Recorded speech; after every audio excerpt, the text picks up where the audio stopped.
Hello, everyone. My name is Keri Ramirez. I am the managing director of Studymove, and it's an absolute pleasure to connect with you today. First of all, I just want to say thank you because I know that things are very, very busy. So I really appreciate that you are taking the time just to be part of this session. And today we're going to have a very interesting session. We are very excited to have our first, because we had done this in a different forum or different forums, but this is our first public key data update in regards to New Zealand.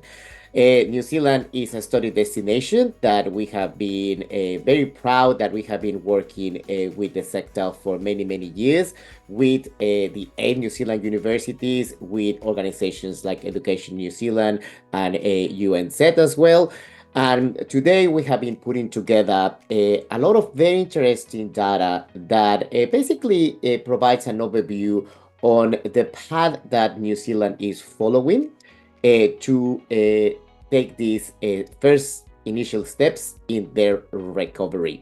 And there are a lot of very interesting lessons on how New Zealand is taking those initial steps. And I think it's very useful just to have that opportunity just to basically understand how we are heading, where are we heading, what is different from pre-COVID. So we are very excited to have this session today. So I hope you enjoyed it, and I hope this information complements your own institutional views. The main reason why we do these keep data updates is just to provide something additional. We know that in particular education providers, they take the time to crunch their own numbers, but we're hoping that this will actually complement your views and understanding in the market. So, yeah, today is all about the recovery of New Zealand. New Zealand, who is basically one of those amazing study destinations. As I said at the start of the session, we have been very lucky and fortunate to work with this sector for many years. It was a sector that it was significantly impacted by COVID, and I will share some slides on that. So we are actually very pleased to see that now the trend is actually more on the positive side after a couple of years of enduring something that it was very, very hard for the sector. And in order to do that, I think it's important to really take the time and to basically analyze what are these initial steps in their path of recovery. Something that we have seen or we saw that happened in Canada and Australia is that because the overall perspective of the market was positive, it seems that everything was positive, but the reality is that the recovery in every study destination is different for every education provider, is different for every sector. So I think that's why it's very important just to take some time just to identify where are the new opportunities, where education providers are getting tractions, and where are also some challenges that maybe probably the sector is facing, even though you're in the path of the recovery. And that's basically what we are trying to do with all the data that we have been collecting. For us, it has been great to have a really good amount of time looking at the information that it's available in the public domain in regards to enrollments for New Zealand across the sector, visas.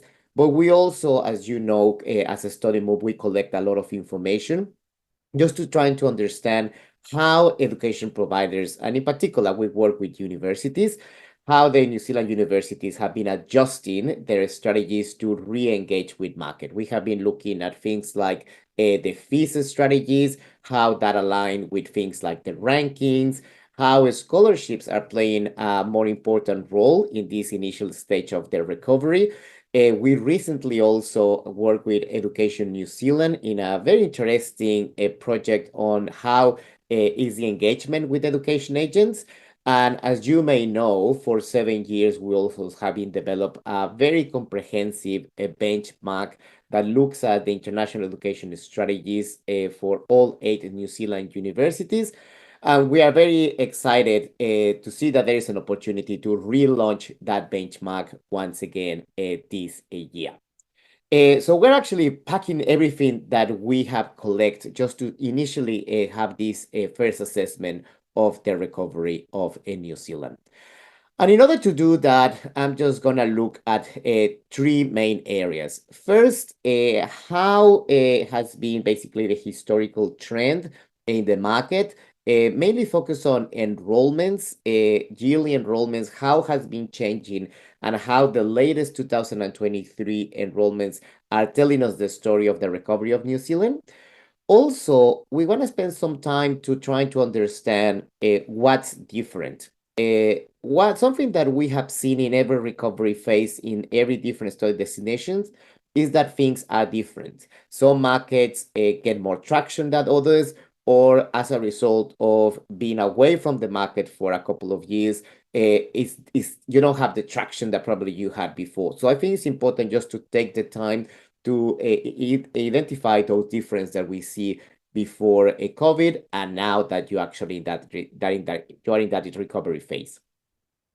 And finally, I think it's important just to talk about a few of the challenges and opportunities that we identify for, in particular, for education providers. And as I said, we'll have time for some questions and answers. Okay?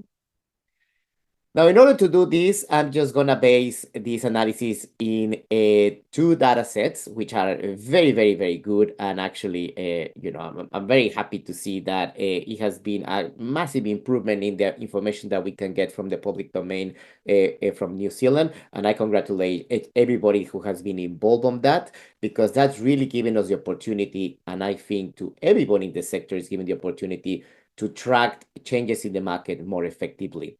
And I'm talking about the basically information that is published by Education New Zealand, that I know it comes from the Ministry of Education in terms of student enrollments.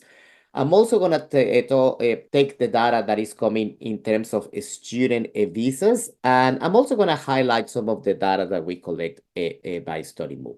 Okay? All right.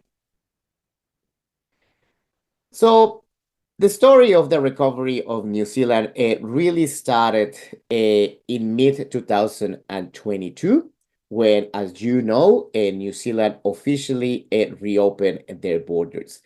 But unfortunately, the announcement of the reopening of borders came a little bit late. The official reopening was on 31st of July, which it was pretty much after most of universities start the intakes, or many education providers start the intake. So unfortunately, it seems that it was until 2023 when we have seen the first signs of growth. And this actually came after a couple of years of a very close and tight policy in protection of the borders due to COVID. And it was a late reopening in comparison to other study destinations.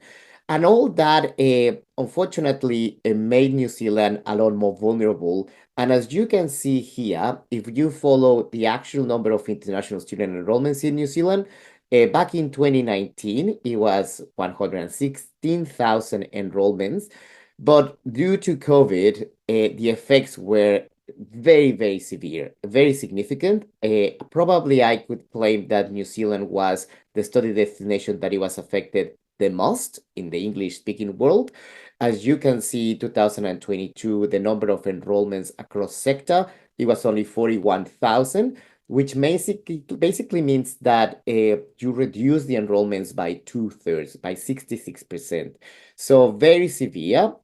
Other study destinations didn't experience that level of challenging conditions. But what is great news is that in 2023, you see the first step into the recovery. And the actual enrollments were close to 70,000, which that means that it was a growth year by year of 67%, which it was extraordinary, and still obviously less to the peak that you actually experienced in 2019. So the path of the recovery is underway. Following this trend, it will be expected that you will get to the 2019 levels in 2025. So not far away. It's going to be a steady growth, but the recovery is obviously on their way. And probably this is the first thing that I want to share with you because sometimes we get thrown into the optimism, and I'm a very optimistic person of saying things are actually improving. Yes, they are improving, but there is still steps that we need to take. And especially I noticed that sometimes in the university sector, it's like, oh well, that's it. All the students are coming back. Well, they are, but we're actually more on the path to getting to those levels rather than being there yet. Okay? And in fact, it's also very important to see that this story of recovery is different across the sector. The university sector is actually doing very, very well. And I'm just going to show the actual numbers in a second, but that's basically the black bar. But then you have others that, due to the nature of each sector, that's something that we have seen in other study destinations, it will take longer to get their recovery. But I also should say that unfortunately in New Zealand, the effects of COVID were so severe that probably that's where we have seen the largest amount of closures of actual institutions. So basically rebuilding the sector is literally going back to square zero, where we actually need to rebuild the capacity of providers and then put in place again the strategies to attract more students. So it was actually more severe than what other study destinations face. But as I said, this actually varies sector by sector. And if we look at the numbers sector by sector on how things have changed, universities, for example, back in 2019 report 33,830 enrollments. In 2023, close to 30,000. That means that in 2023, at the end of 2023, universities were at 86% of the pre-pandemic levels. So not quite yet, but very, very good recovery in just 1 year. This is very different to the school sector and the ELICA sector. In particular, the English language sector is only at 33%, the levels that you had back in 2019. The school sector is actually recovering, but not as much as the university. And in fact, as we know, there is a intersector relationship. The fact that the school sector is not totally recovering is actually stopping also the recovery of the university sector, because we know that it's an important pathway for universities. So it's all connected. And finally, your vocational sector, PTEs, well, the vocational sector in particular, is halfway the levels that we had back in 2019. So this is normal, but it's important just to address this because, as I said, often you see the big headline and it's like, yeah, everybody's recovering. Yeah, everybody's recovering, but at a different pace. And everybody's in a different stage at this stage, looking at 2023 numbers. Now, in the same way that sectors are responding in a different way, I think it's very important just to see how each market is responding in a different way. And there are some interesting insights into this. I think what we are looking at here is what markets basically New Zealand still has the same traction that we had in 2019, and in which ones there's a kind of a different a view or a different level of engagement. And in order to do this, what we have done is that we pull your actually international student enrollments across all sectors.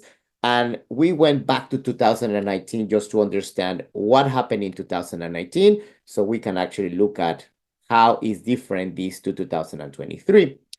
Back in 2019, across all sectors, the dominant market for New Zealand, and this has been the case for many years, it was, of course, China with nearly 37,000 enrollments, followed by India and Japan.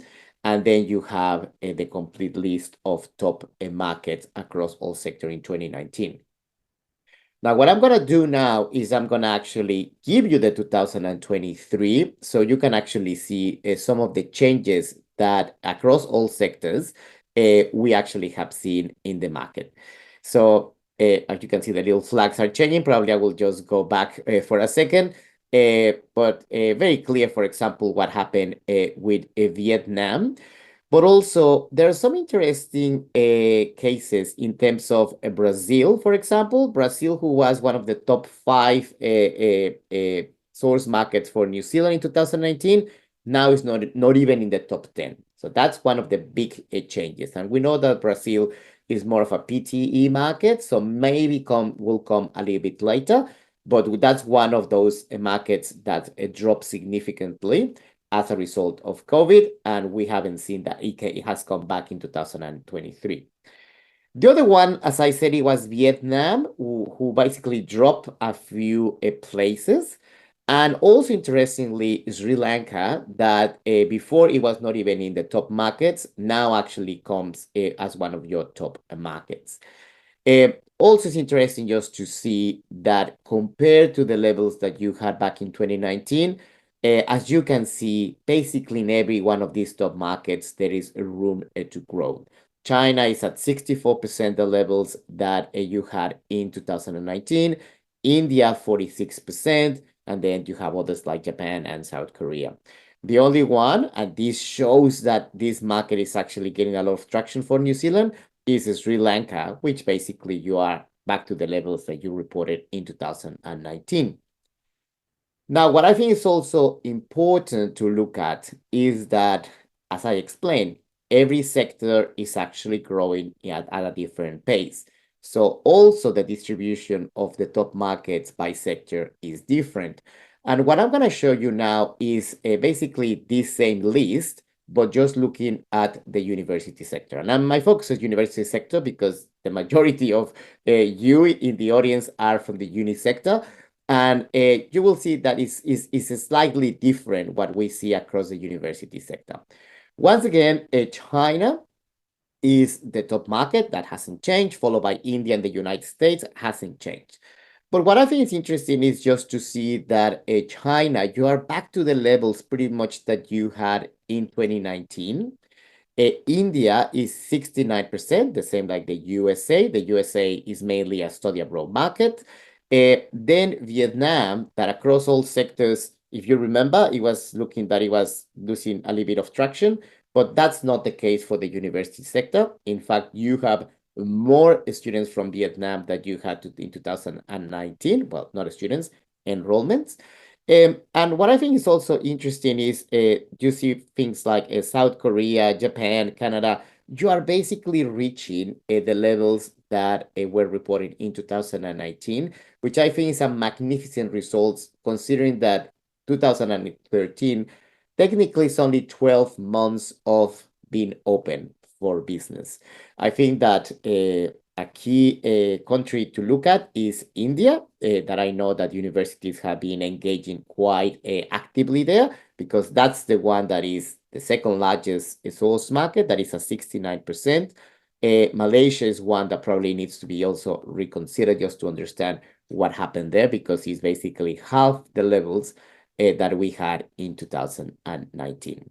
So it's interesting, and I think it's very important just to see where we at and to see if there has been any main changes in the top enrollments across the top markets. Okay.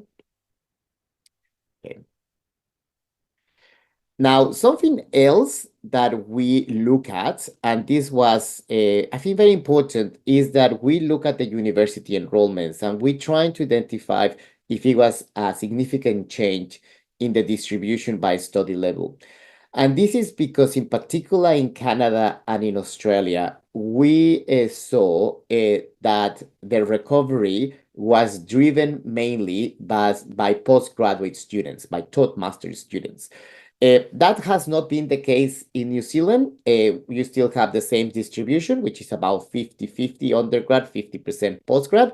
So it's important just to understand that basically that's how it is, which maybe shows that in 2024, what you will see is probably growth in postgrad, or maybe it's an opportunity that it hasn't been completely captured in the postgraduate markets, because as I said, that's something that we saw in other study destinations.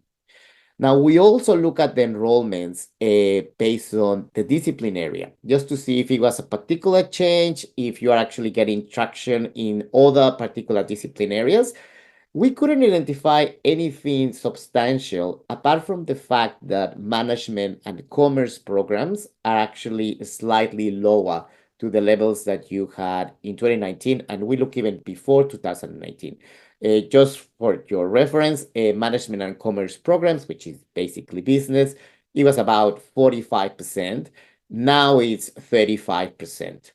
And the programs who are taking a higher distribution are things like health, science, engineering and information technology is the same, but we noticed that it was a change in health and also in areas like natural science and environmental science. So also interesting, and maybe you have seen that in your internal numbers. If not, I just want to share that with you because, yeah, that's a change that is not significant, but something to consider on what's going on with management and commerce in the market. Okay? And if you have any comments about it, I would love to hear that, and we can do that after the presentation. Okay? All right, so that's how looking at 2023, the main numbers, which is enrollments, things have changed. So we have seen that the recovery is underway, is different sector by sector, and it has been a slight change in how you're actually getting traction by the top countries.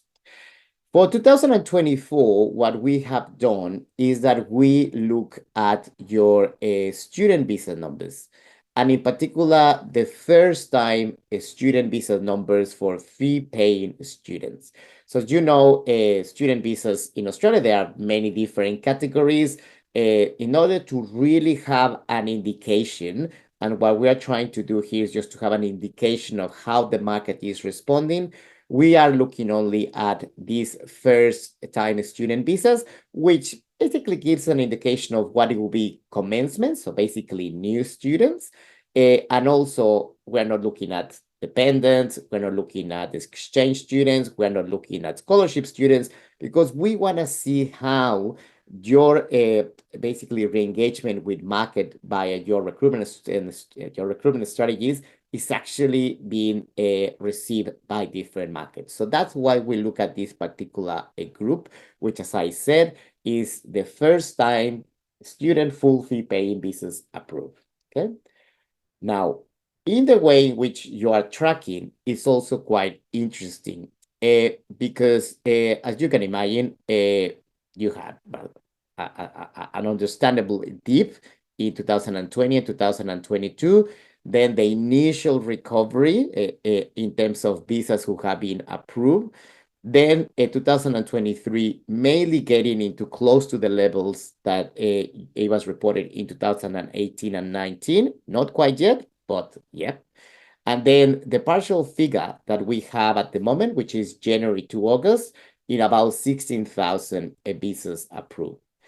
Now, what we have also looked is at the growth that this approval of new, well, first-time student full fee paying visas has been in the last couple of months.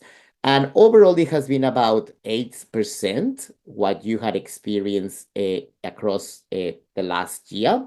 So basically, based on that estimate, with a little bit of modeling, this is just our estimate, we think that by the end of the year, it will be reported close to 24,000 new first-time student field paying visas, which once again shows that in 2024, obviously, the recovery continues.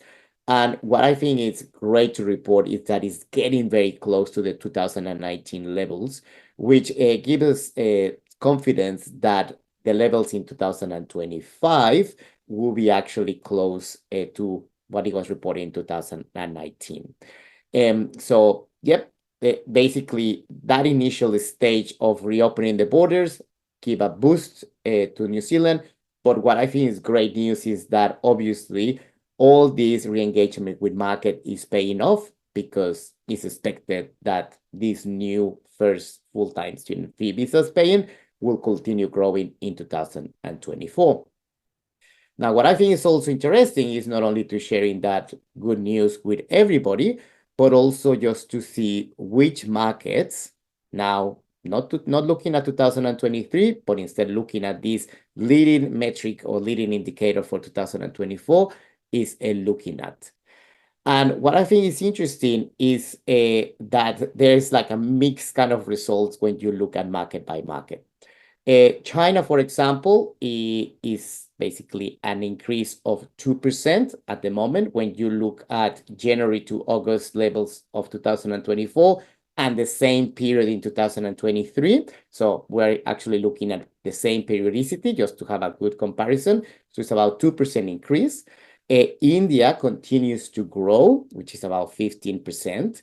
But also look at these ones which are quite interesting. Sri Lanka is a 42% growth. So it's not only something that happened in 2023, it's happening in 2024.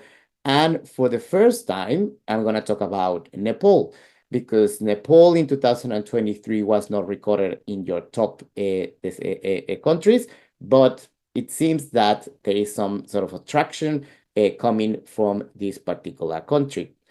Also, I think it's interesting, although this is just preliminary and this is just a leading indicator, the case of Thailand, which is 10% down, and South Korea, which is 12%, and also probably the Philippines, which may be something that is temperate, which is showing no growth. And I think this is quite useful because, as I said, I think that with the reopening of borders, it was a pipeline of students who actually re-engage with you. But this 2024 preliminary leader indicator gives us a better idea of which markets are reacting to those policies who have been put in place in the last 12 months. And I think this result market by market is quite useful. So I'll leave it there for you. And once again, maybe if you have any comments about this, more than happy just to hear about it when we finish the presentation. Yeah. All right, so the recovery is underway. It will continue or has continued in 2024 with some changes market by market. But I just want to take a little bit of time talking about some of the potential challenges and opportunities that maybe education providers are facing at the moment or could be facing still in the next couple of months.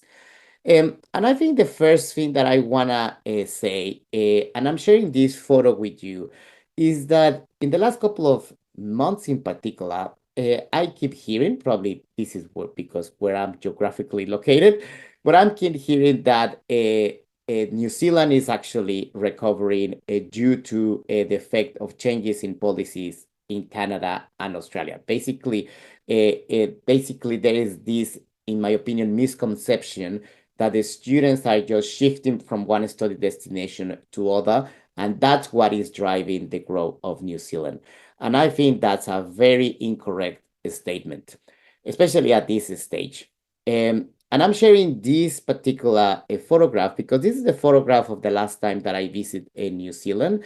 This is from basically the plane. I was going to Christchurch. And it was about a year and a little bit more ago. And I have to say that the mood or the vibe of the sector was not the best. I think that was basically the very initial stages of recovery. And what I was sharing with everybody when I was visiting New Zealand is that New Zealand itself is a magnificent study destination. The beauty of the country, the warm and welcoming and spirit of the people of New Zealand, but also the high quality experiences that you offer to students is what it's the main driver to get engaged with international applicants. And the limitation that you experienced during COVID, it was basically that you could not get students to go into the country. But now that that barrier is off, I think that's when, again, the value proposition of New Zealand is there, and students are able just to engage with you, which is extraordinary news for everybody, for the students, for education providers, for communities in New Zealand. And the fact that the policy framework in Canada and Australia is changing, yes, it will bring some benefits to New Zealand, but that's really not the core aspect of what is driving this recovery. And I think that's a very important thing that we all need to remember. And I can try to explain that to colleagues in many other places. Having said that, of course, in this process of recovery, things don't happen in one day. It takes time, and there are some things that they need to be revisited.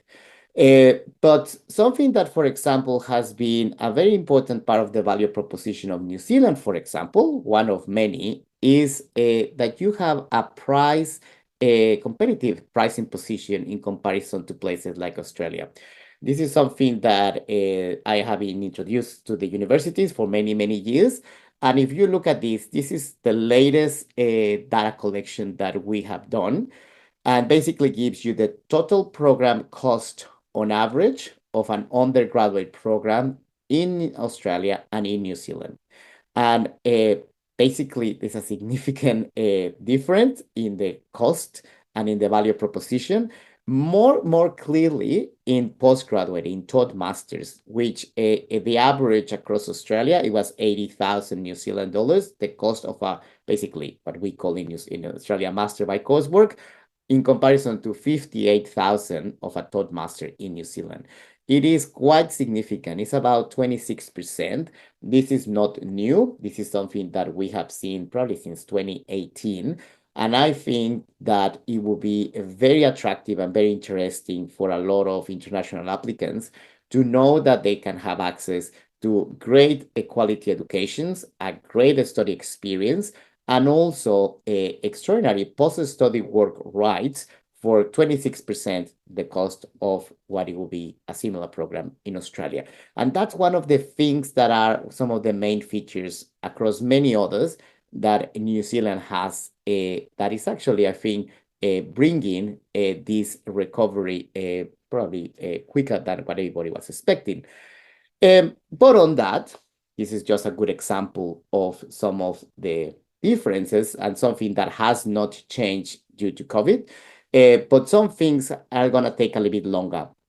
And some of the things that I think we need to acknowledge is that there's still going to be a challenge in the resources that in particular universities have to re-engage with market.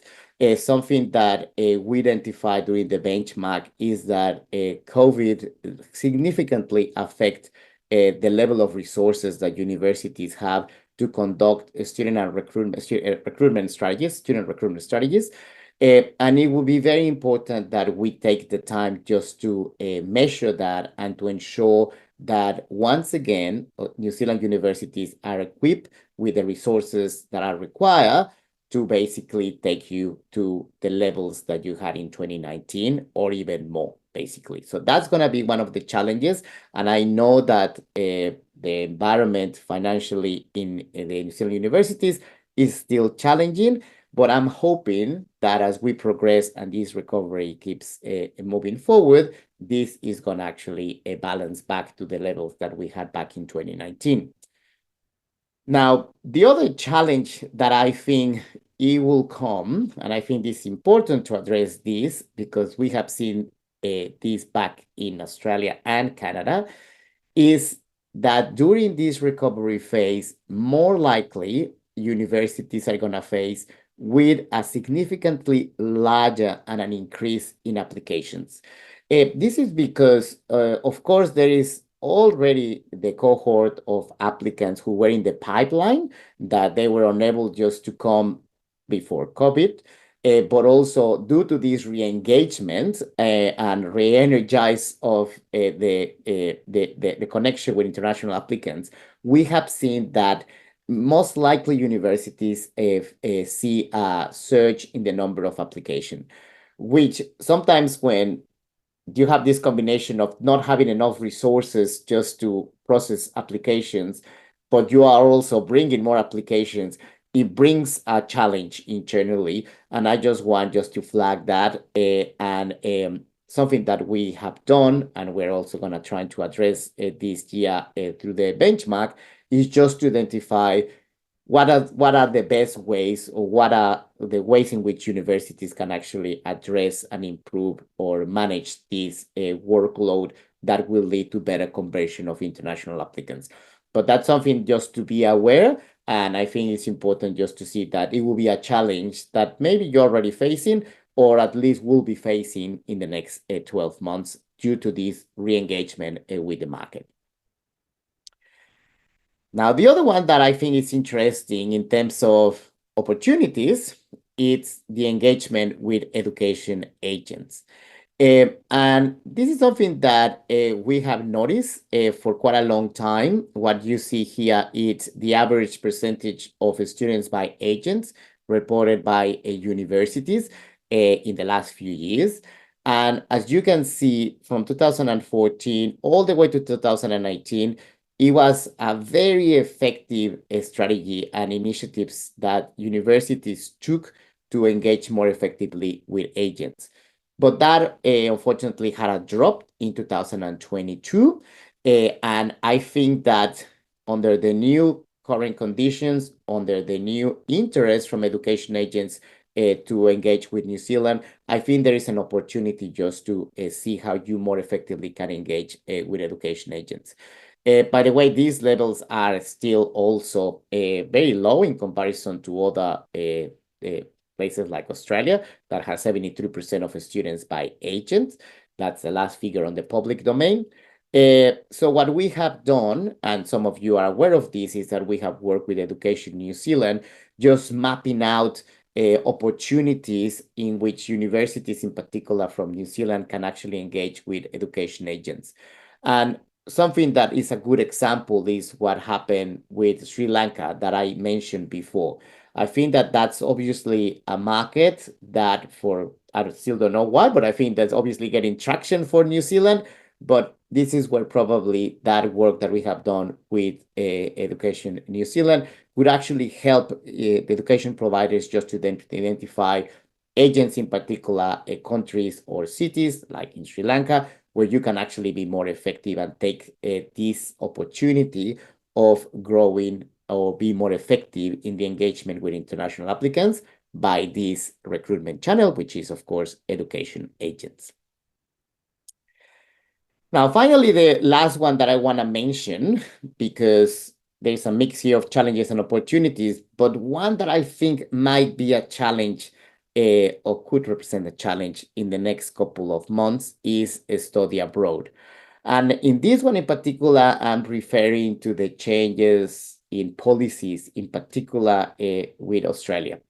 As probably you know, the Australian government it's about to implement caps in the number of student enrollments affecting Australian universities in general, but something that it has not been capped, so it's students who are doing a study abroad.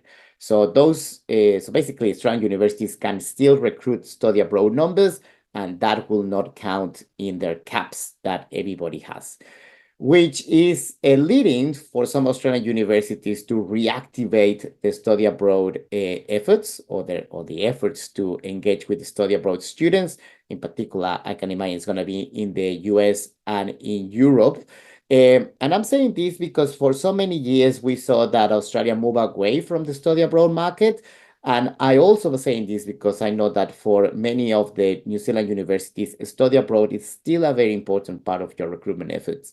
So you might see in the market now that not all of them, but some Australian universities will come back to the market, will bring more competition. I know they are completely study destinations, but I think it's just important for you to be aware that these changes in policy settings that overall obviously will favor New Zealand, but in some instances will also represent a challenge. And I think study abroad is going to be one of them. I think that a lot of universities in Australia basically are printing study abroad brochures once again. So something just to be aware of it. All right. So I just wanna finish basically just to recap. I didn't want to make this a very, very long session. I just want just to cover some of the main aspects of what we have seen. Once again, the initial recovery of New Zealand. But what I think is important just to remember, or what we have learned after looking at the data, is that the growth obviously has been different, or the recovery has been different according to each sector. Definitely the other big headline is that the recovery is underway, and I'm pretty certain that the levels that you will report in 2025 will be very, very close to the levels that you report in 2019. So basically, that's where we're going to see the full recovery. The engagement with market continue in 2024, and this is what the student visa data is telling us, with some interesting changes back at my market. And although there are some challenges that I think universities in particular are still facing, I think the opportunities are larger. And for us, it's great to see those metrics going back to the positive, because we know that you endure quite a few years of massive, massive challenges. And I really believe that. I think that New Zealand was one of those two destinations that it was affected probably the most. So it's great just to see that the recovery it's on their way. So thank you so much for your time. We'll have the opportunity to ask a few questions in the chat.